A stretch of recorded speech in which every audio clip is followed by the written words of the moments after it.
自己紹介お願いします。はい、こんにちは、ザフリと申します。マレーシア人です。あ、マレーシア人ですか？はい、マレーシ日本人みたいですよ。私、見た目は日本人みたいだけど、マレーシア人です. Jadi boleh cakap Melayu lah kan? Boleh cakap Melayu. Apa yang saya nampak dekat Jepun ni, dia orang takkan bagi tahu, terutamanya kepada foreigners, kalau kita ni buat salah.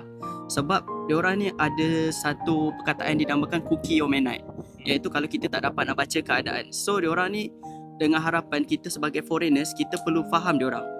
Jadi sebagai contohnya, ni pengalaman saya sendiri. Waktu pertama kali saya datang Jepun, waktu tu saya nak ke kelas dan dalam train, kebanyakan orang Jepun akan letak beg di bahagian hadapan diorang.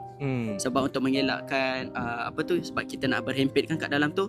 Tapi pada masa tu, sebab saya baru pertama kali datang ke Jepun, saya tidak tahu benda tu. Dan bila saya masuk dengan letak beg saya di belakang, semua orang Jepun memandang saya tau dia, sebab saya dapat rasa macam ada mata yang melihat saya, macam ada something yang tak kena. Jadi bila saya dah rasa benda tu kan, saya nengok di sekeliling, saya dapati itulah saya kena rasa sendiri kan. Saya tengok, okay, saya nampak apa salah saya. Sebab waktu dalam train tu saya seorang saja letak beg di belakang, yang lain semua kat depan. Naruto.